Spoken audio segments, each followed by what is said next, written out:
ஸ்ரீ குருப்பியோ நமக. ஸ்ரீ செல்வ விநாயகர் ஸ்ரீ கல்யாணராமர் ஆலய அர்ச்சகர் தினேஷ் ஐயர் SVKRT சேனல் அன்பர்களுக்கு அநேக கோட்டின நமஸ்காரம். நம் ஆலயத்துல ரொம்ப பிரதானமான கடவுள் அப்படின்னா ஸ்ரீ செல்வ விநாயகர். நம்ம ஆலயத்துல இல்ல, உலகத்திலே முழுமுதற் கடவுள் அப்படின்னாலே பிள்ளையார் தான். அந்த பிள்ளையாருக்கு பர்த்டே சொல்லக்கூடிய விநாயகர் சதுர்த்தி ஆவணி மாதம் நம்ம எல்லாருக்கும் தெரியும். நம்ம ஒவ்வொரு இல்லறத்துலயும் நீங்க விநாயகர் சதுர்த்தி வழிபாடு பண்ணுவோம்.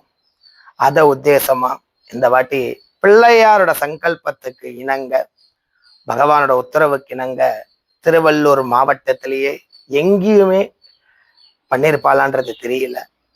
அப்படிப்பட்ட விசேஷமான சிறப்பான ஒரு யாகம் நம்ம கோவில்ல பிரம்மாண்டமா நடைபெற உள்ளது. என்னைக்கு அப்படின்னா வர ஆகஸ்ட் 24ஆம் தேதி 8/25 வருடம், இந்த வருஷம் அடுத்த மாசம் ஞாயிற்றுக்கிழமை அன்னைக்கு ஆகஸ்ட் 24 ரொம்ப விசேஷமா தசசகசிரம் சொல்லக்கூடிய 10,000 மோதகம். அதை பார்க்கவே கண்கொள்ளா காட்சியா இருக்கும். ஏன்னா 1 இல்லை 2 இல்லை 1000 இல்லை 10,008 மோதகத்தினால யாகம் எத்தனை பிரம்மாண்டமா இருக்கும். நம்ம வீட்டுல பொதுவா கணபதி ஹோமம் பண்றதா இருந்தா நீங்களே பார்த்திருப்பீங்க, நீங்களே கூட பண்ணிருப்பீங்க, கொழுக்கட்டெல்லாம் வச்சு. அத இங்க அந்த மோதகத்தை பொரிச்ச கொழுக்கட்டைன்னு சொல்லுவோம். அதை பொரிச்சு யாகத்துல சுத்தமான நெய்யில பொரிச்சு யாகத்துல சமர்ப்பணம் பண்ண போறோம். ஏன்னா அந்த மோதகம் தான் பிள்ளையாருக்கு ரொம்ப பிடிக்குமே. பிள்ளையாருக்கு 3 விஷயம் ரொம்ப பிடிச்சது. நம்பிக்கையோட யார் இதை செய்யறோமோ, சத்தியம் நான் வெறும் சிலை இல்லை, என் சிலைக்குள்ள நான் இருக்குன்றதை உணர்த்து வர்றது முதல் விஷயம் அருகம்புல் சமர்ப்பணம் பண்றது. ஸ்ரத்தா பக்தியோட அருகம்புல். அடுத்தது பிள்ளையாருக்கு ரொம்ப பிடிச்சது மோதகம். மோதகத்தை நிவேதனம் பண்ணி யாகத்துல போட்டு பிரசாதம் கொடுத்தா அதை விட ஆனந்தம் வேற எதுவுமே இல்லையா. 3வது விஷயம் சதுர் தேங்காய் வெட்டுறது, சூர தேங்காய். அந்த மாதிரி நம்ம ஆலயத்துல அந்த மோதகம் 10,008 மோதகம். இதை பார்க்கவே மக்கள் திரளா வரணும். நீங்க எல்லாருமே நம்ம கோவில் அந்த விநாயகர் நன்னிக்கல், அற்புதமான கல், சித்தர்கள் வழிபட்ட கல். யாரால பிரதிஷ்டை பண்ணா, சுயம்போ வந்தாரா, இங்க ஊர் மக்களுக்கு கூட இன்னும் அது விவரம் தெரியல. அப்படிப்பட்ட நம்ம கோவில்ல நம்ம விநாயகருக்கு சிறப்பா நடக்கிறது. பக்தர்கள் நீங்க எல்லாருமே கலந்துக்கணும். வர 24ஆம் தேதி திருப்பி சொல்ற, மறந்துடாதீங்க. 24ஆம் தேதி 8ஆம் மாசம் ஞாயிற்றுக்கிழமை அன்னைக்கு கால வேளையிலிருந்து வேள்வி நடைபெறும். இந்த 10,008 மோதகத்துல நீங்க கலந்துக்கணும்னு பிரியப்பட்டேன்னா நான் முன்னாடி ஒரு ஷார்ட்ஸ்ல கூட வரும். வெறும் 100 குடும்பம் தான் இதுல சங்கல்பத்துல கலந்துக்க முடியும்.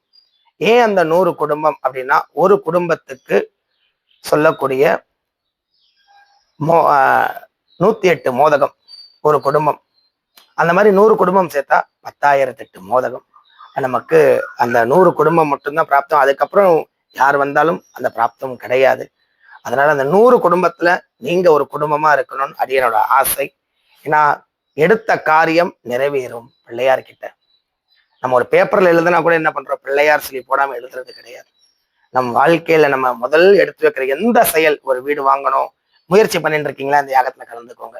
இல்ல திருமண தடை, பொண்ணுக்கு பையனுக்கு வரன்னு பார்த்துட்டு இருக்கீங்களா, இந்த யாகத்துல கலந்துக்கோங்க. புத்திர பாக்கியம் கழுகலையா, இந்த யாகத்துல வந்து கலந்துக்கோங்க. அதன் பிற்பாடு பாருங்க, பகவான் ஒவ்வொன்றத்தையும் நடத்தி வைப்பாரு. நீங்களே வந்து உங்க வாயால சொல்லுவீங்க. அந்த துளி கூட மாற்றம் கிடையாது, சம்சயம் சந்தேகமே கிடையாது. அதனால பக்தர்கள், இதை விட ஒரு அற்புதமான ஒரு வாய்ப்பு நமக்கு கிடைக்குமான்றது தெரியல. இதை விட அடுத்த வருஷம்தான்.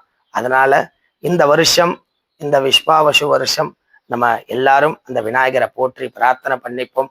லோகத்துல எல்லா மக்களும் நன்னா இருக்கணும், நிறைய மாற்றங்கள் ஏற்படணும், நிம்மதியான வாழ்வை பெறணுன்றதுக்காக தான் பிள்ளையார வேண்டி இந்த வாட்டி நம்ம ஆலயத்துல பண்ண போறோம். மேலும் உங்களுக்கு ஏதாவது தகவல் தெரியும்னு ஆசைப்பட்டீங்கன்னா, கோவில் கீழே டிஸ்கிரிப்ஷன்ல கோவில் நம்பர் இருக்கு, தாராளமா ஃபோன் பண்ணி உங்க பெயர்களை பதிவிடுங்க. நமஸ்காரம். ஜெய் செல்வ விநாயக மூர்த்திக்கு ஜெய்.